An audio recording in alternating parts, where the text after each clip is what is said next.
I just finished training a client for legs today at Overtime Athletic Club, so I thought it'd be fun to share what we did and why.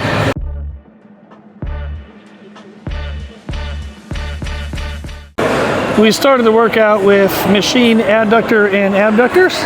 You can see here, we did heavier sets on the abductor to really work the glutes, a little bit lighter sets on the adductor just to work on hip mobility.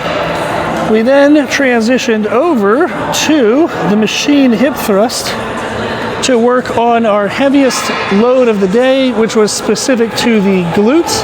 So you can see here they have a great machine. They got the pad there to help buffer some of the weight load of the belt into your hips, but the rounded pads here are excellent for you to be able to rotate your hips and very easily can be loaded. They have a ton of plates, so that worked out really well. For that, we did heavy sets of 10 reps with a pause. Now, as we walk over, you can see some of the other machines they have.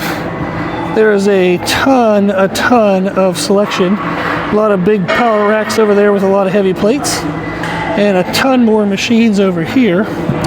So once we were done with the hip thrust, we know that we pre-exhausted the glutes, so we wanted to go to an overall thigh development.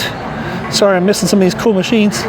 We wanted to go to an overall thigh development that would still allow us to incorporate the glutes. So we went over here to the Rogers Squat Pro, and this is basically a machine squat, but it guides you and balances you so you can have less core stability issues and focus more on the musculature that you want. It has a really cool shoulder pad feature here, so it's easier to load on your spine.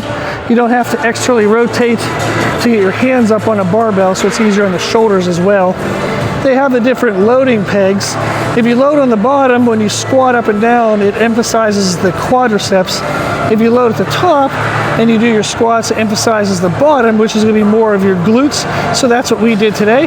So she did a comfortable stance width. We kept an upright torso, loaded it on the top. That was really good. We did sets of 10 on that. And then we used the free weights over here in this amazing, awesome, wonderful turf to do some walking lunges. So that was our unilateral work. That still allowed us to keep the glutes in, but bring more and more of the overall leg development. Then, to finish out the workout, she has a goal of being able to do pull-ups.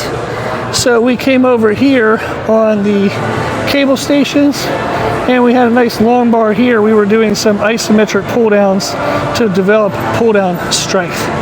So you can see really just a ton of awesome equipment, but that's a quick rundown of what we did for our workout today. And that allowed us to build awesome glutes, overall great leg development, and improve our pull-up strength.